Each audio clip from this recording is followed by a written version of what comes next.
Hello, ऐका आणि आवाजाकडे लक्ष असू द्या. आपल्या भव्य शिवपुराण महाकथेसाठी देणगी स्वरूपात आलेले आहेत. त्यांचे नावे पुढील प्रमाणे आहेत. दुर्गा पाटील 1100 रुपये, फरोली शंकर महादेव 101 रुपये, स्वरांजली डुकरे 550 रुपये,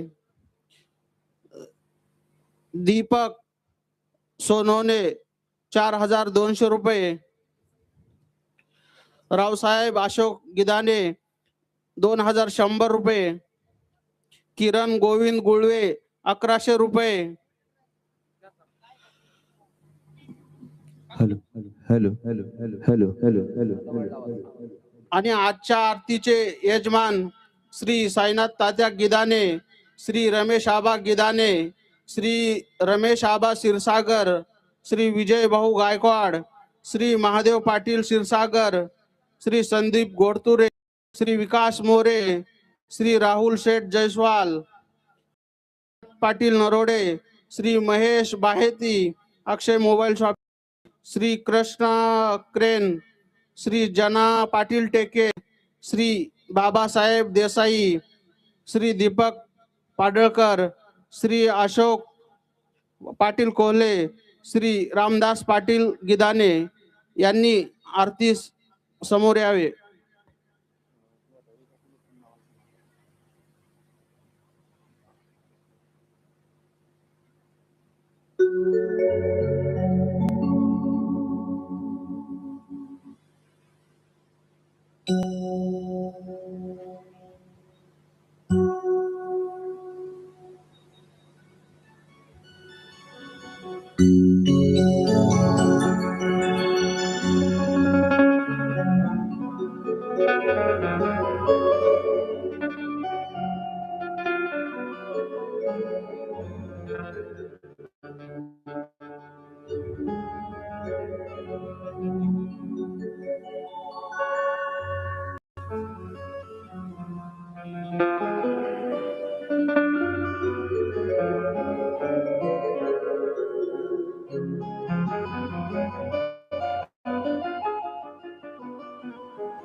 नमो नमः.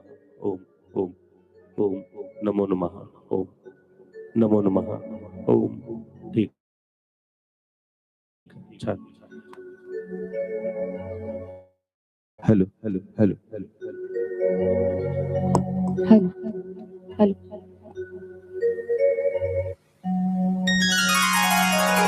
आरतीसाठी सगळे जागेवरती उभे राहा.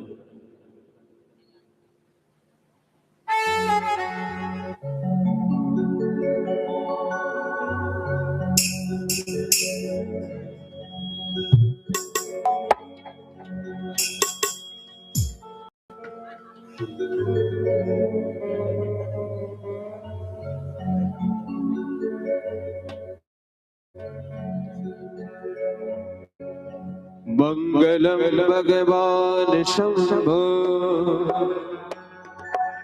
मंगलम वृषभध्वज, मंगलम पार्वती नाथ,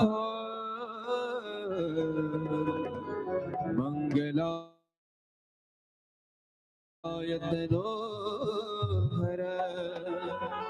नमः पार्वती पते शिव हर हर महादेव.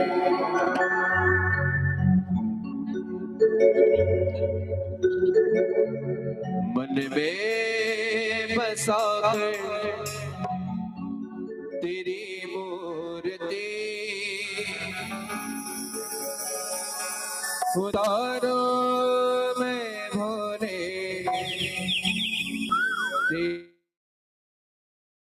तेरी आरती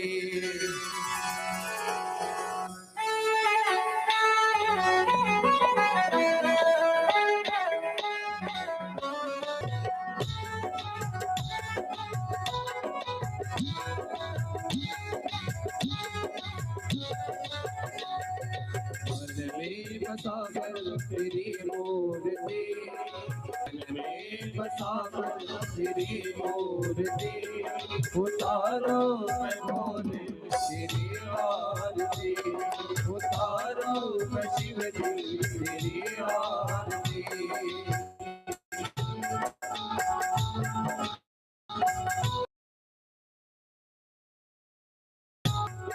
जय भोले कालियों की करो कृष्ण भैरो मेरी तार दो भगवान करुणा करो कृष्ण भैरो ध्यान दो भगवान गौर फसी नाम मेरी तार दो भगवान सरस्वती दवा तुम्हारे पास है सरस्वती दवा तुम्हारे पास है जिंदगी गया की सीख मांगते मन में बसा कर तेरी मूर्ति उतारो मैं बोले तेरी आरती जय हो जय हो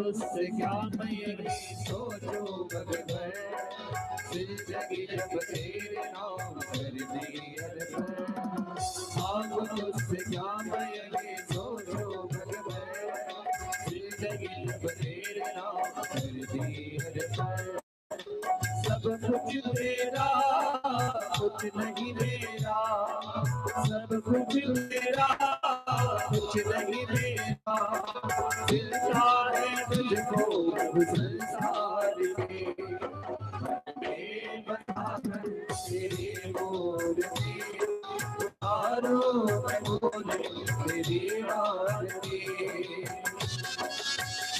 जय हो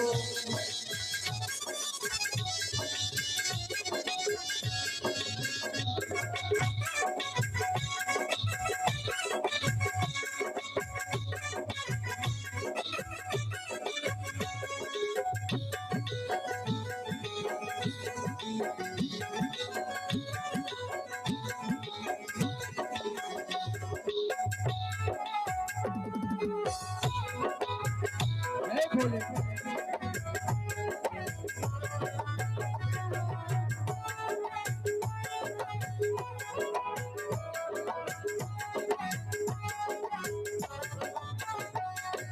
मेरा तेरी महिमा गान करेगा नारद गुणगान करे तेरी विधाता मेरा तेरी महिमा गान करेगा नारद गुणगान करे तेरी विधाता भक्त तेरे द्वार कर तेरे पुकार दास तेरे द्वार कर तेरे पुकार दास व्यास तेरी गाय आरती मन में बसा कर तेरी मूर्ति उतारो भोले तेरी आरती उतारो शिव जी तेरी आरती उतारो भोले तेरी आरती कर्पूर गौरम करुणावतारम कालकारणम कीर्तनारम नाम संपूर्ण देवो कलियुगं गणपति शरण करुणान पालिक रूपति देवे आदिनारायण सबूत हरे वाल नमः पार्वती पते शिव हर हर महादेश्वर भगवान की जय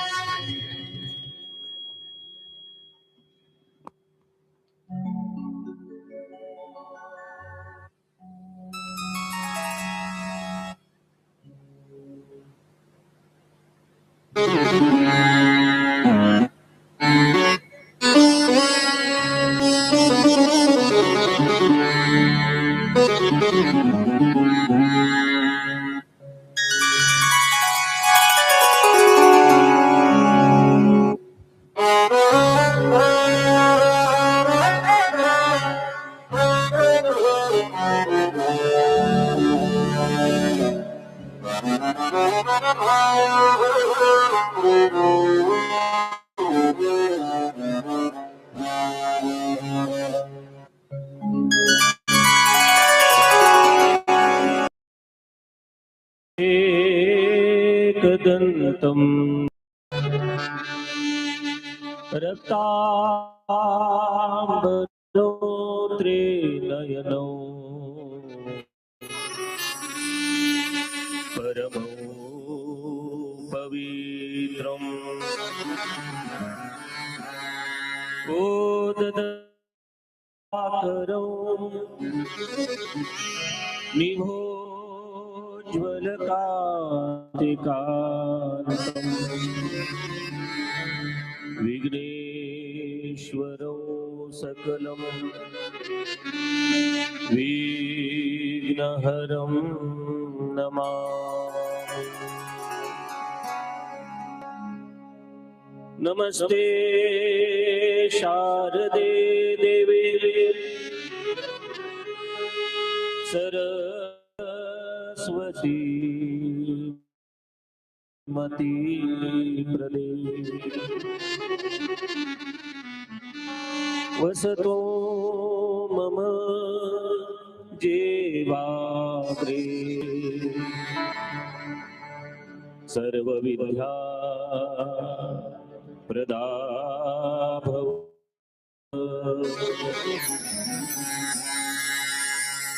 सरस्वते महेजस वाक् सरोज समुद्भवा शिवयो पूजने सत्ता सामे दिशत कांक्षितम् सच्चिदानंद रूपा सदसौर्यशक्ति हेतवे नमः शिवाय संभा शिवाय शान्तये हे विद्यायै मोक्षदे नमः विश्वव्याप्ते जगन्मातर जगद्धात्रे नमः शिवे।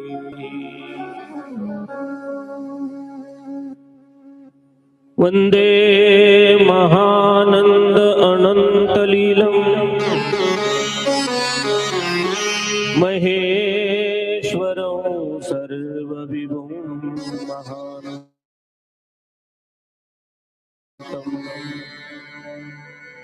गौरी प्रियं कार्तिकवीरराजौ शङ्करमादिदेवम् शिलादतनयो साक्षात् धर्मशूलावरायुधम् कण्ठे नागेन मौले च शशाङ्के नाप्यलङ्कृतम् शिवस्यापि विधातॄणां निग्रहात् क्षमम्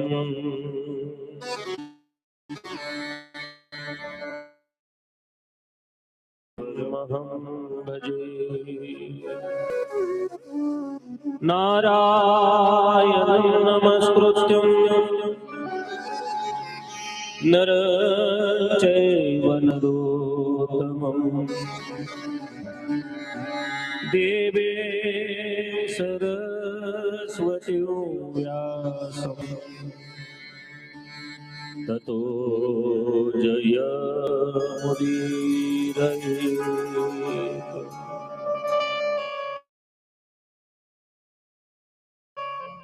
शिवे भक्ति शिवे भक्ति शिवे भक्तिर भवे भवे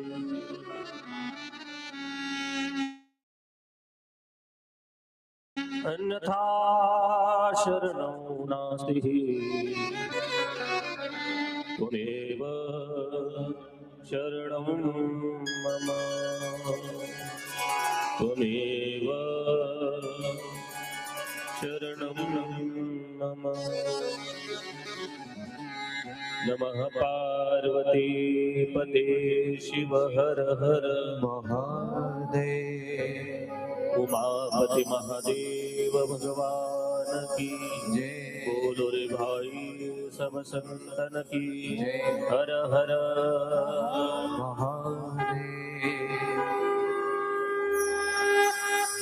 श्रुति स्मृति पुराणानाम् आलयं करुणालयं नमामि भगवत्पाद शंकरं लोकशंकरं सदाशिव समारंभां शंकराचार्य मध्यमाम् अस्मदाचार्य पर्यंतो वंदे गुरुं परंपरां वंदे गुरुं परंपरां।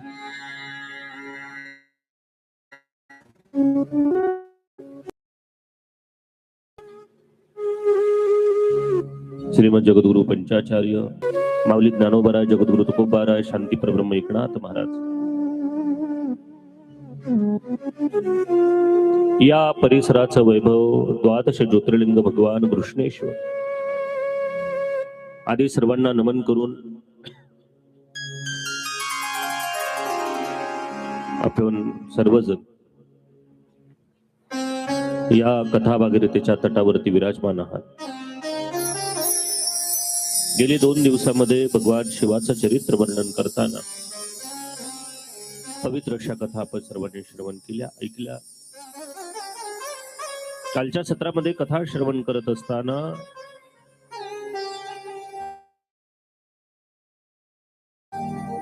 या कथेचं महात्म्य त्याचबरोबर या कथेचं पहिलं मंगलाचरण आपण सर्वांनी ऐकलं।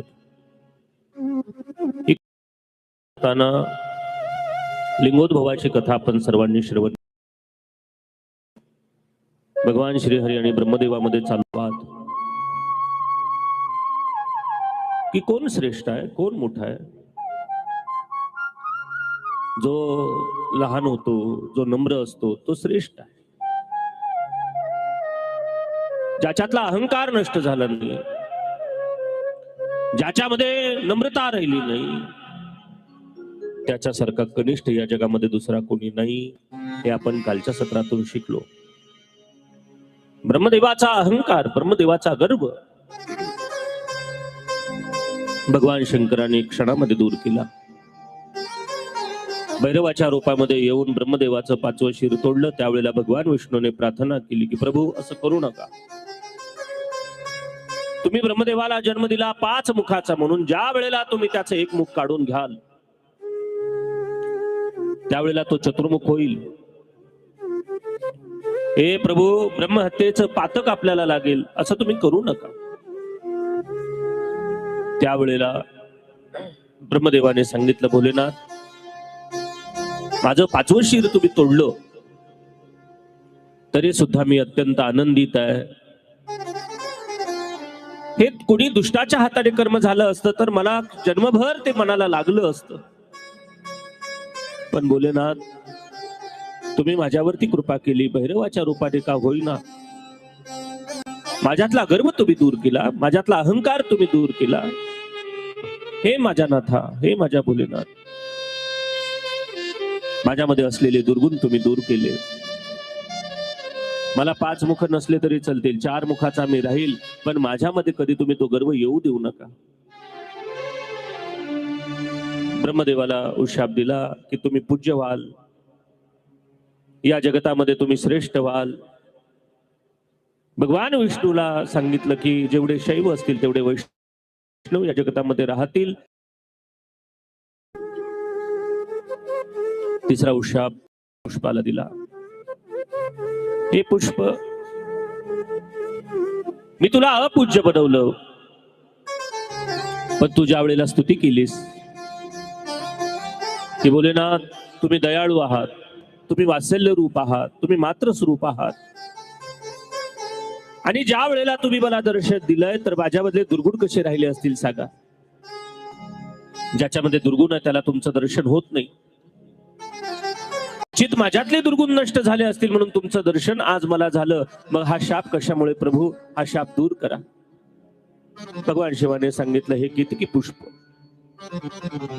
मी तुझ्या मुखातून स्तुती ऐकून अत्यंत आनंदित झालोय, हवं ते तुला माग. त्यावेळेला सांगितलं, भोलेनाथ मला तुमच्या जवळ राहायचं एवढी विनंती माझी आहे. भोलेनाथांनी सांगितलं, सर्व देवांना तू पूज्य होशील, भगवान विष्णू आदी सर्व देव, सर्वांना हा केतकी पुष्प आवडेल, सगळ्यांना वाहिलं जाईल, पण माझ्याजवळ जरी तू अपूज्य असला तरी वर्षातून एक वेळेला तू माझ्या जवळ येशील. आणि आंध्र प्रांतातील, तमिळनाडू प्रांतातील एक असं मंदिर आहे की ज्या मंदिराचं नाव, ज्या शिवाचं नाव केतकी संगमेश्वर आहे. त्या मंदिरामध्ये नित्य भगवान शिवाला हे केतकी पुष्प वाहिलं जाईल, असा उशाप त्या ठिकाणी दिला. भगवान शिव अंतर्धान होण्याच्या अगोदर आपल्या अंगावरलं उपवस्त्र त्या दोघांच्या डोक्यावरती टाकलं आणि कानामध्ये महामंत्र दिला, पंचाक्षरी मंत्राचा उपदेश केला. नम शिवाय, नम शिवाय, नम शिवाय, नम शिवाय, नम शिवाय, नम शिवाय, नम शिवाय, नम शिवाय, नम शिवाय, नम शिवाय, नम शिवाय,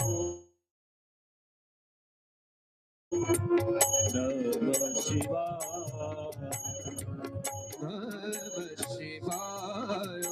सगळे मला आपल्याकडे नम शिवाय,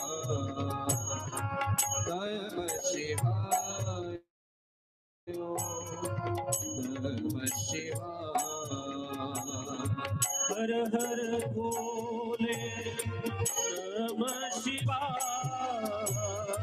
हर हर भोले, नम शिवाय,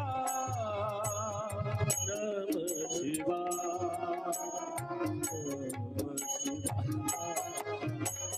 नम शिवाय, नम शिवाय,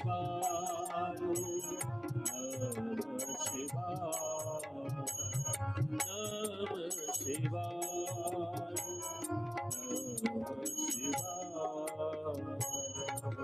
घर घर भोले, नम शिवाय, नम शिवाय.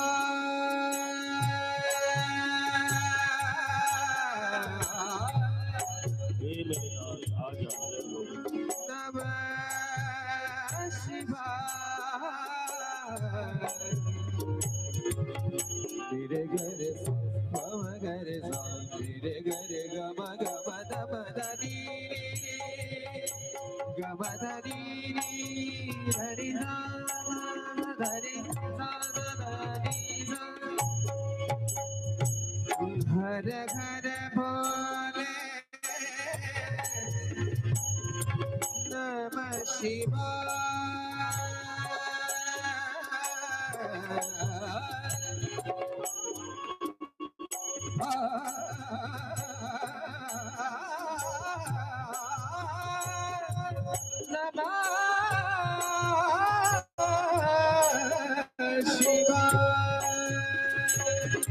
नम शिवाय, नम शिवाय, नम शिवाय, नम शिवाय. हर हर भोले, नम शिवाय, नम शिवाय.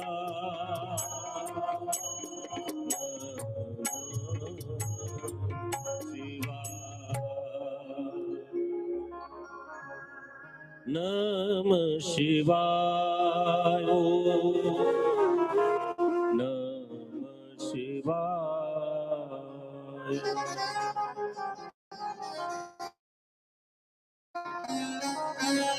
हर बोले नम शिवाय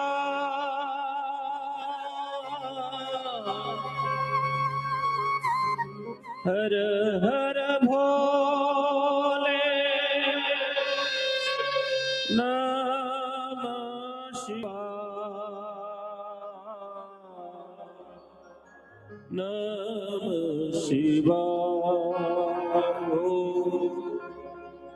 नम शिवाय नम शिवाय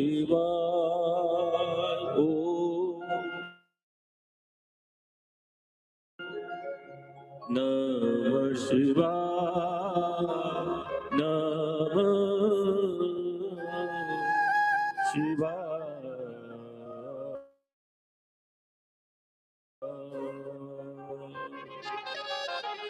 तुझे हात जोडून त्या दोघांनी नम्र भावनेने भगवंताच्या समोर उभे राहिले आणि सांगितलं, हे देव, आपण जगद्गुरु आहात, या विश्वाचे विश्वबंधू, अखिल विश्वाचे आद्य गुरु आहात, म्हणून तुम्ही आदेश आहात, आद्य ईश आहात. बोले ना, थोडीशी कृपा करा आणि आम्हाला तो महामंत्र द्या. आणि त्यावेळेला तो महामंत्र त्यांना दिला. नमः शिवाय नमः शिवाय नमः शिवाय. या पंच शब्दांनी युक्त असलेला, अक्षरांनी युक्त असलेला पंचाक्षरी मंत्र त्या दोघांना दिला. त्या दोघांवरती कृपा केली आणि मग पुढे भगवान शिव तिथून अंतर्धान पावले. ज्या वेळेला अंतर्धान पावले त्यावेळेला अजून एक वरदान त्यांनी दिलं की आजपासून मूर्तीची पूजा कोणी करणार नाही, तर आजपासून या लिंगोद्भवाचं पूजन लोक करतील. हे ऊर्ध्वर स्वरूप असलेलं लिंग अत्यंत प्रिय होईल या जगतामध्ये. आणखी एक कथा सांगितली जाते. एकदा भगवान शिव वनामध्ये फिरायला गेले. सगळे ऋषीमुनींचे आश्रम त्या ठिकाणी युक्त होते. त्या वनामध्ये मोठी मोठी आश्रम त्या ठिकाणी भरलेली असताना सगळ्यांच्या स्त्रिया आपापल्या कामामध्ये मग्न होत्या आणि त्या ठिकाणी भगवान शिवजी गेले. संपूर्ण अंगाला भस्म लावलेलं अत्यंत गोरा पान असलेला भगवान शिव दिगंबर अवस्थेमधून त्या वनातून फिरत असताना त्या ऋषी पत्न्यांनी त्याला पाहिलं आणि म्हणून त्यांचं मन त्या भगवान शिवावरती गेलं. आमचे पती सुद्धा एवढे सुंदर असते तर किती चांगलं झालं असतं. अरे भगवान शिव, फक्त दोघी तिघी जरी अनुसया असेल, अरुंधती असेल, या दोघी तिघींच्या मनामध्ये काही भाव नाही आला, पण बाकीच्या स्त्रियांना वाटलं हा जर आमचा पती असता तर बरं झालं असतं. आणि मग त्यावेळेला ऋषींना राग आला, क्रोध आला की अरे आमच्या पत्न्याला बोलवणारा हा देव, याला आमचा शाप आहे, तू लिंगरहित होशील.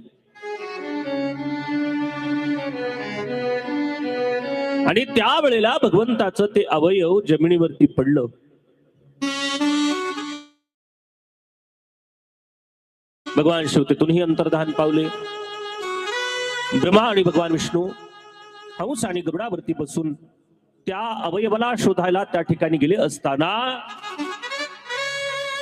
त्यांना एका ठिकाणी सुवर्णयुक्त ते स्वरूप परमात्म्याचं दिसलं आणि त्यावेळेला ते पूज्य या जगतामध्ये झालं. अशी कथा वामन पुराणामध्ये सांगितली जाते. वामन पुराण. परंतु लिंग या शब्दाचा अर्थ असा होतो लयनात लिंग मुदच्यते, ज्याच्यामध्ये हे जग एक रूप होतं आणि ज्याच्यातून हे जग निर्माण होतं ना त्याला लिंगोद्भव असं म्हणतात. भगवान शिवाची पवित्र कथा सांगितली. त्यावेळेस पासून भगवान शिवाने वरदान दिलं की आजपासून माझ्या मूर्तीची पूजा कोणी नाही, तर या चराचरामध्ये निराकार स्वरूपाचं, निर्गुण रूपाच्या या देवताची उपासना या जगतामध्ये केली जाईल. हा आकार निराकार आहे, हे स्वरूप निर्गुण आहे. आणि तेव्हापासून भगवान शिवाच्या लिंगोद्भवाची पूजा लोक करू लागले. अकार नाही उकार नाही, अकार नाही उकार नाही, आहे तो वेगळा. स्वरूप नाही, स्वरूप नाही, रूप नाही, आहे आगळा, आहे आगळा देव, आहे आगळा.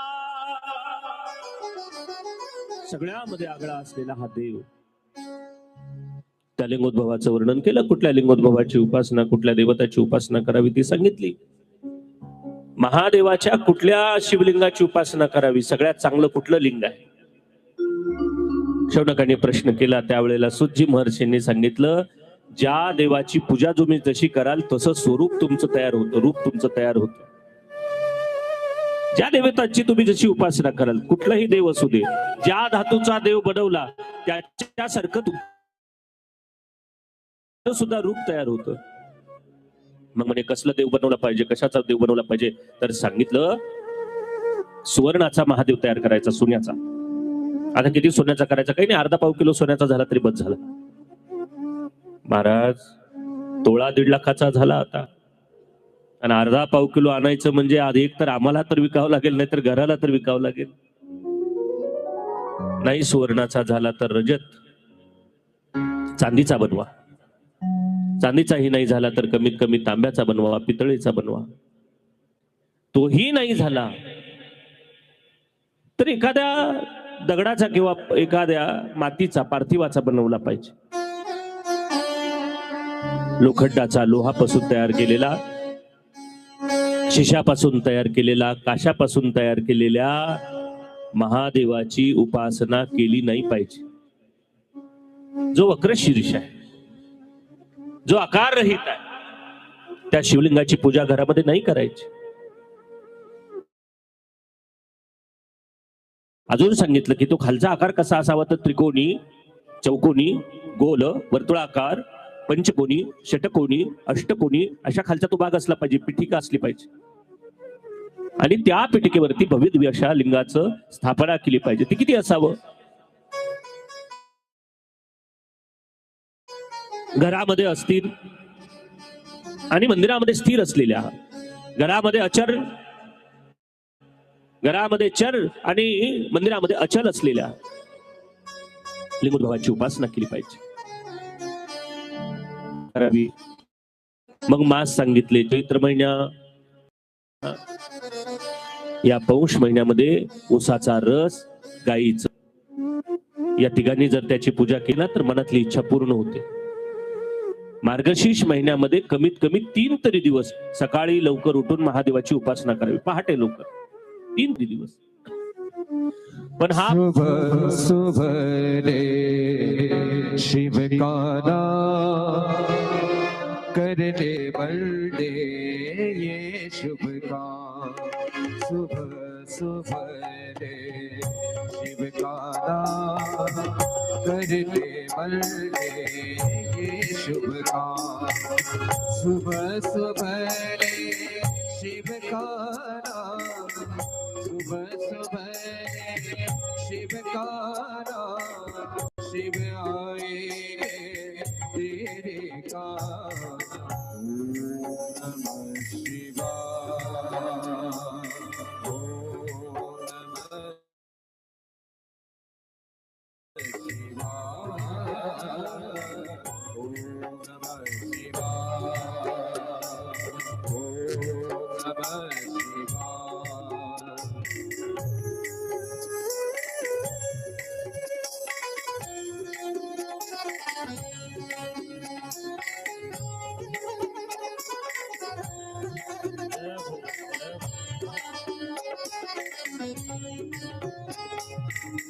खुद को राम मिल बेटे फिरे थे औरों को देते धनदान. खुद को राम मिल बेटे फिरे थे औरों को देते धनदान. देवों के हित विष पिता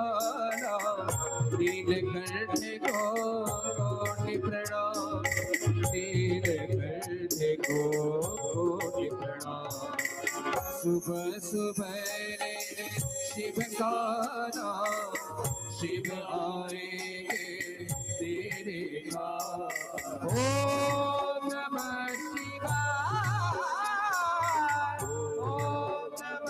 शिवाय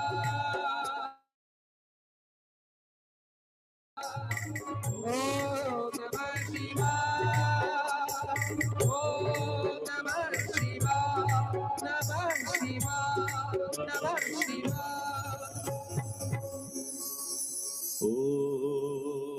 ओम नमः शिवाय ओम नमः शिवाय नमः शिवाय नमः शिवाय ओम नमः शिवाय ओम नमः शिवाय ओम नमः शिवाय ओम नमः शिवाय. लिंगोद्भवाची कथा सांगितली आणि मग पुढे भस्म, बिल्ववृक्ष, रुद्राक्ष आदीचं महत्व अगदी थोडक्यामध्ये सांगितलं. संक्षिप्त रूपामध्ये त्याची माहिती सांगितली. म्हणे भस्माचा महिमा काय आम्हाला सांगा. भस्म का लावलं पाहिजे सांगा. भगवान शिवाला भस्म प्रिय आहे, तसं इतर देवतांना सुद्धा हे भस्म प्रिय आहे. ते का, कशासाठी, कृपा करून आम्हाला सांगा. पुराणांमध्ये शिवभक्तांनी भस्माचा महिमा खूप छान सांगितला, उल्लेख केला. सगळ्या पुराणांमध्ये पद्मपुराणाच्या 101व्या अध्यायामध्ये सुद्धा या भस्माचं महत्व सांगितलं. जो पातालखंड नावाचा खंड आहे पद्मपुराणामध्ये, त्याच्यामध्ये भस्माचं महत्व सांगितलं. गुरुचरित्र, शिवलीला अमृत, देवी भागवत या सर्व ग्रंथांमध्ये भस्माचा पवित्र असा महिमा सांगितला. का वापरायला. एकदा प्रलय आला होता, ज्वार आला होता,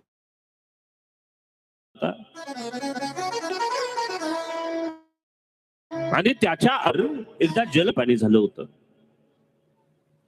आपल्याला एक कथा माहित आहे की त्यावेळेला मार्कंडानं भगवंताला विनंती केली होती, प्रार्थना केली होती. ही माया कशी आहे मला पाहायची आहे, मला एकदा दाखवा ही माया कशी आहे. त्यावेळेला मार्कंड जलप्रलयामध्ये गेले, पोहू लागले. त्यांना सगळीकडे पाणीच पाणी दिसत होतं, जलच जल दिसत होतं. त्यावेळेला त्यांनी प्रार्थना केली की हे प्रभू मला वाचवा, या मायेतून बाहेर काढा. असं सांगितलं जातं की जे शरण येतात ना ते मायेतून तरुण जातात. जे मला शरण येतात ते तरुण जातात. आणि ती पवित्र कथा त्यावेळेला सांगितली. मार्कंडेयाने प्रार्थना केली की प्रभू मला याच्यातून बाहेर काढा. ज्या वेळेला ती प्रार्थना त्यांनी केली त्यावेळेला त्यांना एका वटवृक्षाच्या पानावरती भगवान विष्णू झोपलेले दिसले, बाल्य रूपामध्ये. एक अंगठा पायाचा हातामध्ये धरलेला, तो तोंडामध्ये मुखात घातलेला. परमात्म्याचं स्वरूपाचं दर्शन झालं. वटस्य पत्रस्य पुटेशयानं बालं मुकुन्दं मनसा स्मरामि. वटस्य पत्रस्य पुटेशयानं बालं मुकुन्दं मनसा स्मरामि. श्री कृष्ण गोविंद हरि हो. श्री कृष्ण गोविंद हरि मुरारी. श्री कृष्ण गोविंद